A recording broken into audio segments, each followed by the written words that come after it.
came from a cycle of broken women. So my grandma, my great-grandma, everybody I knew before me came from a broken home cycle. So why can't I be the person to fix the broken home cycle? I hear what you guys are saying all the time. He cheated on me, he wasn't this, he wasn't that, he wasn't this. But y'all gave up after the first try. You didn't give this person the opportunity to change. You didn't give this person the opportunity to show you that he grew from his mistake. So why can't I be that person to break that cycle? And that's who I am. Like, I understand you guys are stuck on a stigma of what the last person gave to you in a relationship. I'm gonna be the person to break the cycle. He might have been a bad person at that point in time, but I see the good in him. It was a bad judgment. He found something out of that judgment.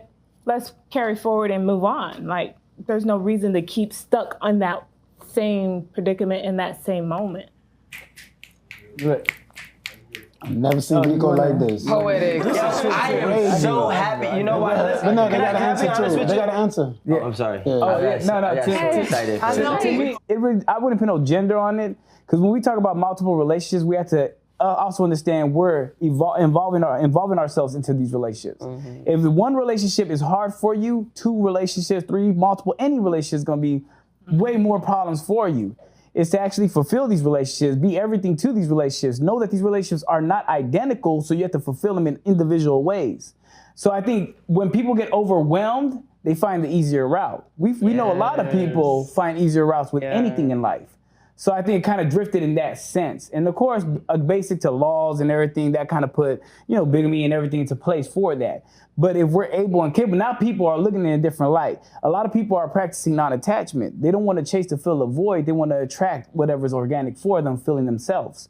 So when you have that mindset, you can actually fulfill everything within yourself. I meet this relationship and I treat this relationship for whatever it is, knowing myself. I treat this relationship for whatever it is, knowing myself and knowing themselves too as well. But if one wants to attract something else or whatever, I'm okay with that. I want to know. I want to be able to have the ball in my court to make my own choices. A lot of people hate to have control of their own life. When it comes to marriage, what does the father do to the daughter? The father hands the daughter off to the next man. As a possession. As a possession. So if we're taught that, and that's programmed within us, what do you think we're gonna naturally do? Possess. So possess. Items. This is what it is. We're gonna attach. I have ownership, but you have control of you. People lose their identity within a relationship because of their partner. Sometimes even unknowingly, because we find their interests so great because we want to be involved with them and attached to them. Their interests become our interests. We lose ourselves. And it's like really we lose a sense of self-dependence or interdependence. And then at the end of the day, we got to realize that we could organically actually put into the relationship ourselves, being ourselves, having our own interests, and we can collectively come together with their interests, evolving and strengthening our relationship. But people don't think in that way. People sit there and say, you know what, I feel like you're the leader or the main or the head of the relationship, so I'm just gonna follow suit so much that I almost become you, losing myself in this process. Me having 2 husbands, They just living. no, I could not have 2 husbands. I can have 2 men that I'm having sex with separately. It's gonna have to be separate homes. It's gonna have to be separate everything. Maybe I wanna go on a date with one. I just wanna have sex with the other. But 2 different monogamous relationships. No, because I have to actually focus on a relationship. Now, if it's strictly having sex or just, That's easy. I'm coming. That's This is easy. your job. That's easy. You can have multiple. But actually calling them my husbands and I'm spending my time and my energy and emotions and hell no, that's draining. Like that is very draining and it's demanding. And I already have a child, a small child. So I wouldn't need that in my life. Did you do it? And actually, I agree with her on that. No, it is very taxing. It's very taxing on your mind. It's very taxing on your psyche. You have to spread yourself thin and actually take yourself out of the equation and only think about the other 2 people in your relationships at certain points in times. So it's hard for you to focus on you. So if you're in a monogamous relationship, then yes, you have that time to focus on you. But if you're in a poly relationship, you're splitting your time between so many different people. Where is your time? So let me, I love that. So let me ask you, with that being said, do you guys now implement those same thoughts to Alex, like, hey, he has to divide his time? Do you use that same ideology and cut him some slack? We try to. Oh, They don't cut. Not cutting slack, no. Fuck that. Yeah, see, I got you, bro. I can be 100. I can be 100 and real with it. I try to, but the Leo in me is selfish. Don't bring the Leo into this. No, it is because in every other aspect, I see where you're coming from this. I see where you're coming from that. When it comes to something that is just selfishly for me, I can't see anything else. I love your honesty, though. No, yeah. I can't. I understand. I can't see anything That's a else. woman right there. What? All right, what about you? This is what they chose. No, they chose to live this way. With me, yes. I try my best to kind of cut him some slack and understand where he's coming from, because I could tell him straight up, no, I can't do it. I told her, no, I couldn't do it. If I was in her position, no. If another woman came into my marriage for 21 years, however long, no. I couldn't do it. Poor Alex, man. In my mind. But I've never had that with anybody. I've never had that longevity with anybody. I've never had those anything with anybody that long. So I can't say, no, that's not possible. But in regards to Alex and just his mental and everything that he deals with, I try my best to understand, because I know it is very, very taxing. It's very hard. Me and Shalon were both fire signs. I kind of fade to the back, and he does say that a lot. He doesn't like when I do that. But in order for me to kind of let things play out and respect what's actually going on, I do have to fall back, because I'm a very strong personality and a very strong individual. So I'm going to look like I'm trying to, move my way, when really it's things that need to be worked out just solely between them two. I look at it like Shalon, I don't chalk it up to Leo, but I mean, if that's what she wants to say, in my mind, I felt like it's because she is his wife. And it's black and white. She's had him all these years. They had kids. They've moved from city to city. That ideal is hers. So I can't not, act like that's not happening. So I do understand everybody's perspective, and I still try and kind of get in where I fit in, which is. That's dope. I have a question. No, Rico. Okay, I'm Thursday. Let the ladies. So, if it takes a lot of honesty with yourself to be able to partake in something like this. Yes. Yeah. And obviously, and if most of us are honest with ourselves, we know the hardest thing to do is to be honest with yourself. Yes. So, if you were going to tell someone or convince someone that, rather than leaving your marriage or rather than leaving your whatever, your long-term relationship, that this is probably something that is going to be beneficial for you, what would you tell them? I've done that in the past, but it kind of was on the lines of convincing, kind of on the lines of just making her kind of see what was already going on. So by her coming to me, we were coworkers, and she would always, him and his baby mama, they she's around, he stayed with her, but he's saying he would be. It was a whole lot of bullshit. And I'm like, shit, y'all should just go out. You know about her, go for dinner. And everybody thought that was so mind-blowing. And I'm like, okay, well, what else do you feel like? Do you want to continue to talk to me every week about him and his baby mama? Or do you want to move forward from the place that you're at?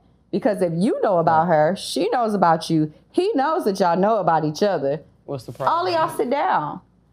And I love how she said not convinced, because it's not about convincing anybody. It's about really just being aware of what's going on.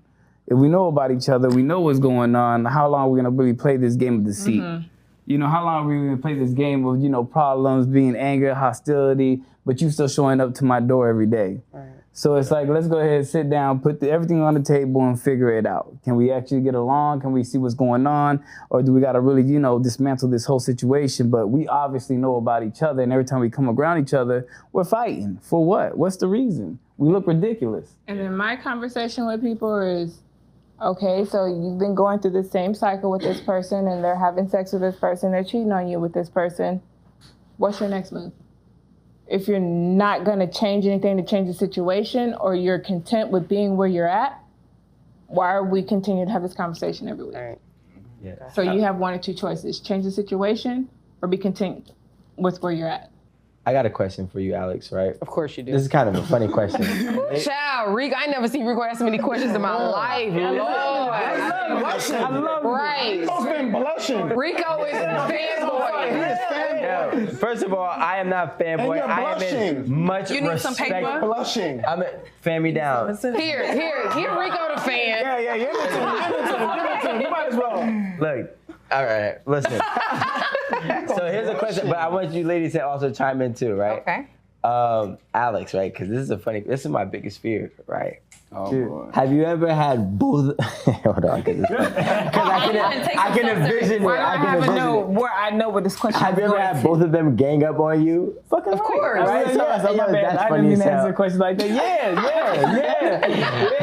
How do you deal when they team up and they join forces and come straight for you? Can't do nothing. Can't do really nothing. Yeah, exactly. Can't really do nothing. Just process the I whole know that. situation. Again, it's about being transparent and being honest with it. Self-acceptance is a very big thing in accountability within the situation. So if they're ganging up on me, I'm gonna lay everything out on the table where their perspective might be incorrect, but I mean, you can't really fight against what they see. So you're really gonna have to digest that information within yourself, process it, be self-aware, accept it. If it's really you, and not come back and revisit that issue. But it's nothing that really lingers or really blows with each But other. it goes three ways, Man, though. So it can't just be Yeah, 'cause it could be us two them against two that, ganging up and us on against him. Yeah, Like, you know, sometimes it's them I'm and like, you see sometimes that? it's Did you us on see that? her. Did you- Like it goes all three ways. So it's not a gender dynamic. It's just how the emotions are flowing at that point in time. And if the person is seeing what everyone else is seeing at that point in time, or are they just being stuck in their own point and ways at that point in time? And that's only if it's a kitchen table relationship. That's What's a a poly kitchen term. table? Like kitchen table is when you have multiple partners and you're able to sit at a kitchen table and actually have, drinks, dinner, chat with each other. Or if you don't have that type of poly relationship, you end up having a parallel relationship where you have multiple partners. They're parallel to each other, being the same type of relationship with multiple individuals, but they don't have to engage or talk with your metamorph, which is your partner's partner, or anything like that. What was that That's term? called parallel? Wait, Parallel kitchen table is when we can all sit together, chat, have drinks, be cool with each other, engage. It doesn't have to be nothing sexual, anything like that. So it's kind of like what we were doing right now. Yeah, just kicking it. You know what I mean? So, but on some friendship shit. yeah, but we have an understanding of who's with who. They're both with me. What's going on? Everything Now, is in the open. if we were parallel, I'll be in a relationship with both of them, but they don't have to we like don't each gotta other. know each other. They don't- We they- don't they gotta- can know yeah. about each other, but they don't have to Living get to know together. each other. They don't have to Gotcha. hang with each other. They just understand I have another relationship. So I want to ask, and I want to bring back what Rico touched on, and the people in the audience is asking, like a bunch of people. What about the kids? Before we answer this question, right, and I'm gonna let them answer the question themselves, is I want people to understand when it comes to children. Be transparent with your children, regardless whatever it is, because About you want the anything, information to right. come from you before somebody else, because it can be very incorrect. And we have to also understand that children are you were at an age where you were mature enough to take the information in. And one thing you want to teach your children is a healthy relationship.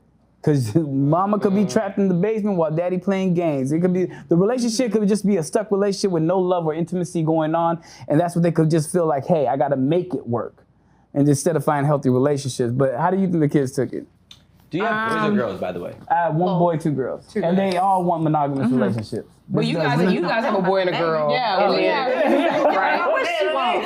She don't know what she won't get. Yeah, What the older kids? Yeah, older we kids, have yeah, they two want older monog- kids, and they want monogamous relationships. They straight out tell us, all three of us, all the time, no, I can only do it one person at a time. Y'all got too much shit going on in your lives.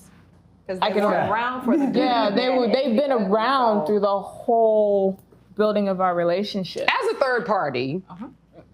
No, I'm just saying, like, they've been there, but as a third party, so their perspective is different from, So they can see from the outside looking in Right. on our relationship on things that we can't see. Right. So they know what they want out Oh, of no, their we can see it. relationship. We can see it. We just dealt with it. We just pushed through it. We pushed I through know it. you told me that your kids are like grown now and they're away. Were they in the house when this all took place? They were home? Yeah, and what's so ironic is that my kids were so used to just seeing me and him, me and him, me and him for so long.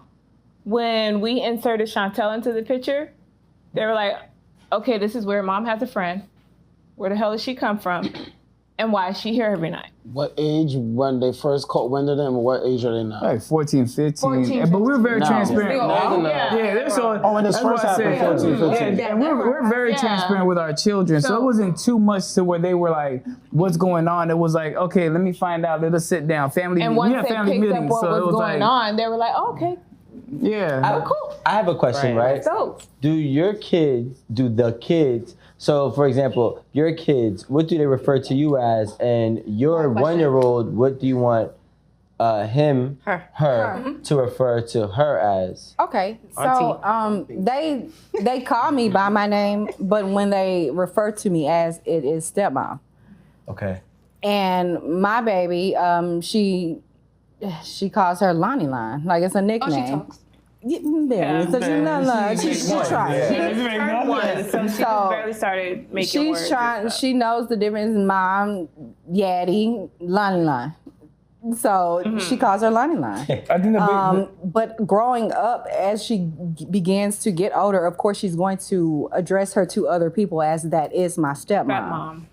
Because that is her stepmom. Yeah, because it's very like when I told the two oldest children, I was like, I can't really sit there and tell you what to identify Chantel as. You got to have that organic relationship. And I told her the same thing too. You got to build it. I can't sit there and say you're an authority or you're anything. I got to let you know what you're going to play because you might, you may be a savior. You may be the confidant ear, whatever it is. But whatever it is, you guys got to develop it yourself. I can't sit there and just put that out there myself. I'm wondering, like, how does this work out legally?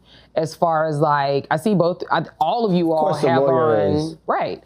All of you all have on rings. And I know you guys were married previously.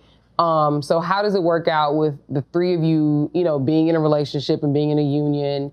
And like, how does it trickle down even to, like who's entitled to what when it comes to your kids, if something happens, like, I mean, I know nobody want to know these details, but like, I feel like this is it's real very life. Important. Yeah, no, it's very important. Real you want life. to put everything structured to have protection. That's what we were talking about earlier. A marriage license is a contract. So you could create and put everything on the will, make a power of attorney, anything you need to do. The second individual, we can consider a wife, but of course, on paper, it's going to be really just contract. Right. Legal names can actually change. And the steps are different, but you can still make the steps alike of what it is for a marriage license. So both women are protected, or there could be people more individuals. All individuals are protected as long as you put everything out there and really just could discuss that. And get those contracts. I will always suggest get those contracts signed. Just because at the end of the day, in a monogamous relationship, you don't know who's trying to leave with what or who's trying to fuck up. I got told the best thing. You never know an individual till the worst time. You ain't lying. So at the end of the day, protect yourself. It ain't gotta be bad that, that you don't love the individual. At the end of the day, when things are good, things are great. I had fun with you. But then when things are bad, you might do the most foul things, that puts us in a situation just because you want to be spiteful or petty or whatever it is. Just protect yourself, and it really doesn't mean you have to go really that deep. I got a question because we talked about poly, but you guys been monogamous before, obviously. Are there any pros in monogamy in your opinion? What are you? It is not a dumb question. Pros to me. Okay, Alex. It's really not a dumb question. Because this is monogamy. Me and Alex are spirit twins. Okay. Let's get that out there now. Rico Portha. Go sit next to them. Give me another chair behind them. I'm gonna sit right here. Really? Can I? To me, yeah. I mean, to me, I think there's pros in everything. Like I said, I'm big on pro-healthy relationships. Absolutely. If monogamy is for you, I'm not anti-monogamous. I'm for it if that's for you. I'm not, I'm not so pro-poly or anything like that I hate to see anybody one-on-one. Do what's right for you. Do what's gonna make you happy. And when I say you as the individual, because you control your own happiness, don't display that or project onto your partner. That's supposed to satisfy that. So at the end of the day, if it's monogamy, if it's poly, hell, if it's swinging, if it's whatever, do what's going to satisfy you and your relationship. Be transparent with your partner and keep a healthy relationship with a happy family. That's the goal at the end of the day.